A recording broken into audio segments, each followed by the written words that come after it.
This is my stainless steel Apple Watch, which has cost me about $1,200, but that's not what the story is about. The story is about 2 days ago when I went swimming with this watch for the first time and it stopped working. Naturally, I reached out to Apple support and you'll be surprised what they told me.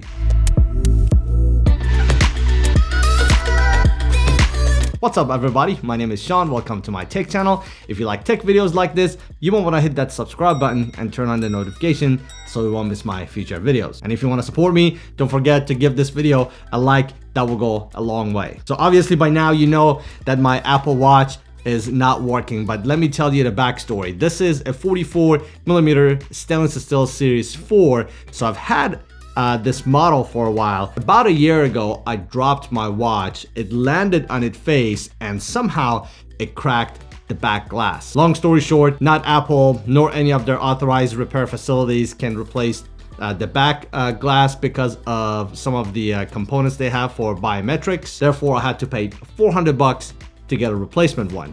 Originally, I paid about $800 for this model and then another $400, so that's $1,200. The replacement model I got, first it was in the cold seasons and then COVID happened, and for the first time 2 days ago I went to the pool and within minutes this watch stopped working. So I figured it's not a big deal. This is a waterproof device. They have it on all their advertisement. It has a swimming feature that you will turn it on to help you with counting calories when you're swimming. I simply thought I would just let them know, hey, I went to the pool, water got in it, and they will say, oh, we're sorry, here's a new one. I was wrong. This video is not to bash Apple or anything like that. If anything, I'm a huge Apple fan, but this is more of a consumer awareness video. I want to make sure you guys know what you're getting yourself into when you buy an Apple Watch with the swim feature enabled. Swim feature enabled? Well, you know what I mean. So first, when I reached out to Apple support,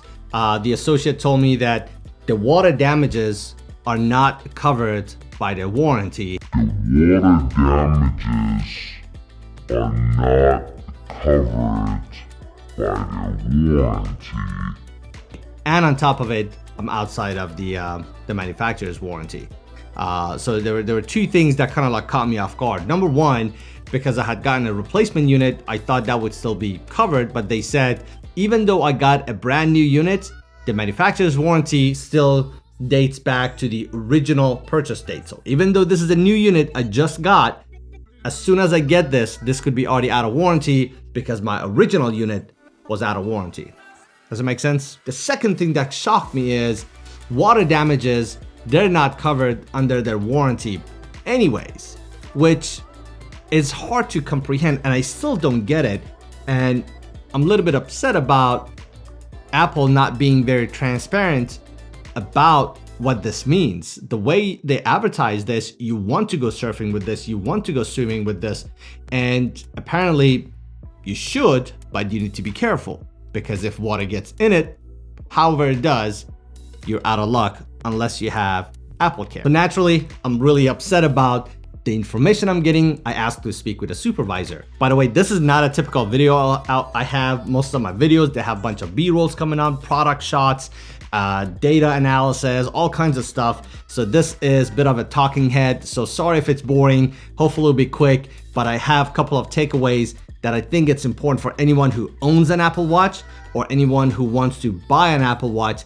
It's important to listen to this. So next, I naturally ask to speak with a manager. A manager will come online and they will regurgitate and say the same thing to me. And I'm mad at the situation. I'm not mad or upset at those individuals that are trying to give me the information, but as a consumer, I think it is wrong. You advertise a product that you say you can do X, and when you do that X activity, and if it gets damaged, then you're on your own. It just doesn't make sense. I still don't get it. But anyways, after a long conversation, it still didn't go anywhere. So I asked them, hey, if I want to escalate this further, do you have a customer relations I can speak with, or would that come back to your department? They said, no, we do have a separate department that could handle that. If you would like, I can stay on the phone until I get someone from customer relations on the phone. I waited a while. Long story short, all three conversations took about maybe hour and a half, hour and 45 minutes talking to three different individuals. When I spoke with customer relations, I explained the situation to them. I said, look, I got a product that when I used its advertised feature for the very first time, it failed. And I just think as a consumer, it's wrong for this to cost me any money. That's all I said. And the guy, his name was Tommy, he put me on hold. He said, let me go look at some stuff. I'll be right back. After about 5-10 minutes, he came back on and he said, you know what? Sorry this happened to you. We're gonna go ahead and replace your watch for free. We're gonna make a one-time exception to trying to take care of you because you are right. This should not have failed you after first time you're using it within its advertised feature. But the moral of the story is not if something happens, you're gonna keep pushing and escalating until you get your way. The moral of the story is, number one, when you have a situation, be calm, logical, and polite about it, and they're more likely to listen to your needs and find a way to try to help you if there is a way.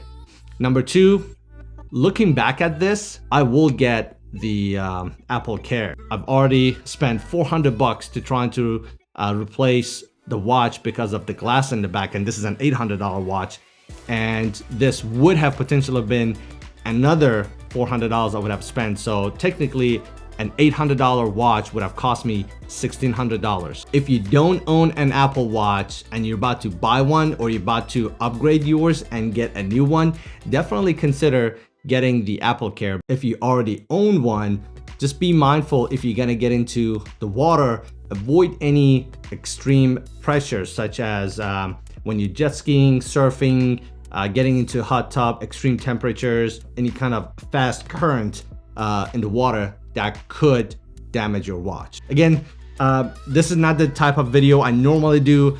I just thought my experience was very eye-opening for me. I'm a tech junkie, this is my hobby, and I did not even know that Apple Watch, even though I thought it's water resistant and it has certain water activities, I didn't know water damage is not covered.